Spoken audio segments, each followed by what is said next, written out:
High friends welcome to our channel metro electro Bangla.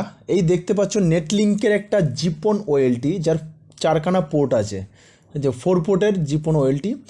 আর তোমার দুটো আপলিঙ্কের port দেখতে পাচ্ছ, যেটা হচ্ছে এসএফপি পোর্ট 10 গিগের, ঠিক আছে, 10 গিগের এসএফপি। আর দুটো কপার পোর্টের 3 আর 4, আর দুটো আছে অ্যাক্সেস পোর্ট, কনসোল আর অক্স।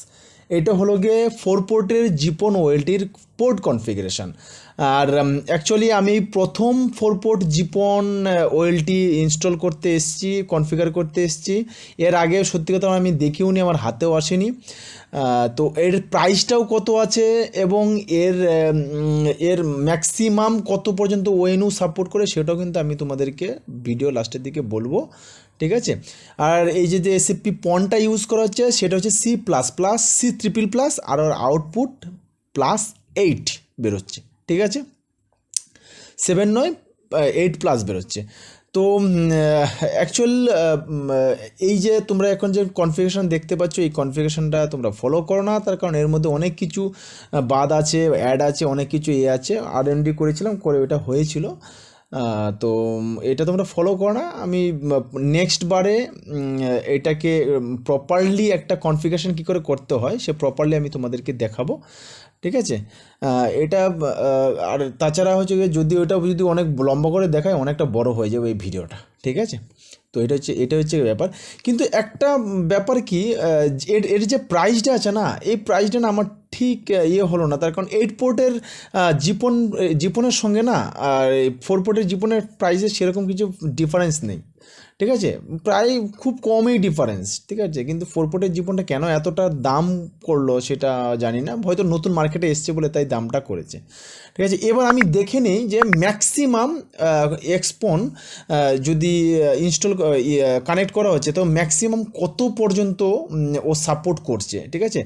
তো -29 দিয়ে শুরু করি আমি। তো -29 দেওয়ার পরে দেখো যে আপাতত রেজিস্টার হচ্ছে, নেটলিঙ্কের এক্সপনই ইউজ করছি, আপাতত দেখো রেজিস্টার কিন্তু হচ্ছে। এবার -32 দেই, -32 দেওয়ার পর দেখো রেজিস্টার হয় কি না। দেখো এটাও রেজিস্টার হচ্ছে। এবার এটাকে বাড়িয়ে কিছুটা বাড়াই এবার, ঠিক আছে, কিছুটা বাড়ানোর পর দেখি 33 এর মতো করি। 33 করার পরে 33 মানে 34, 33 করে দিই। করার পর লাগিয়ে এবার দেখি যে এটা রেজিস্টার হচ্ছে কিনা। দেখো আর হচ্ছে না, রেড লাইট শো করছে। তো তার মানে হচ্ছে -32 পর্যন্ত তুমি রাখতে পারো ম্যাক্সিমাম। কিন্তু লাইনে তো -32 রাখবে না, এটা যেহেতু -32, তো 4-5 ডিবি মোটামুটি কম রাখার চেষ্টা করবে। তো -28, 27 এরকম রাখার চেষ্টা করো, ঠিক আছে, তাহলে তোমার লাইনটা ভালো চলবে। আচ্ছা, ওর যে মিনিমাম পাওয়ারটা আছে যেটা সাপোর্ট করছিল সেটা হচ্ছে -16, ঠিক আছে। -16-এর নিচে হলে একটু সমস্যা করছিল, ধরছিল ছাড়ছিল এরকম করছিল, একের সময় এক একটা করছিল, এইটাই হচ্ছে, ঠিক আছে। তো -16 এরকম হলে আর কি এটা হচ্ছে।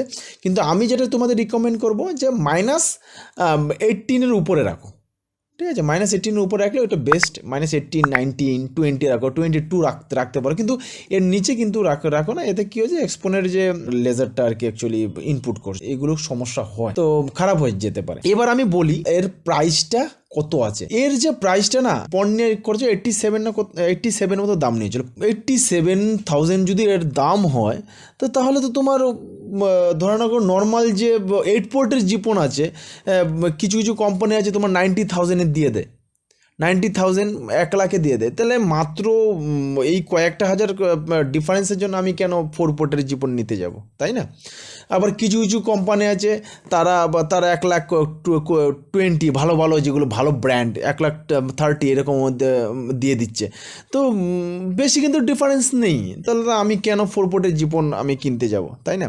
অ্যাকচুয়াল 4 পোর্টের জীবন যেহেতুই নতুন মার্কেটে উঠেছে তাই জন্যই তোমার দামটা হয়তো বাড়ছে। আমার মনে হয় যে পণ নিয়ে সব কিছু নিয়ে 65-এর উপরে যাওয়াটা উচিত নয়। হ্যাঁ, 65 বা আমি যদিও বলি ম্যাক্সিমাম 70-এর উপরে, 70,000 উপরে যাওয়া মানে আমার 8 পোর্ট নেওয়াটাই বেটার, ঠিক আছে। তো এইটাই ছিল আজকে আমার এই ভিডিও। তো নেক্সট ভিডিওতে দেখানোর চেষ্টা করবো এর কনফিগারেশনটা কী করেছি কি না করেছি, ঠিক আছে, চেষ্টা করছি। ওকে, তো নেক্সট ভিডিওতে দেখা হচ্ছে, বাই।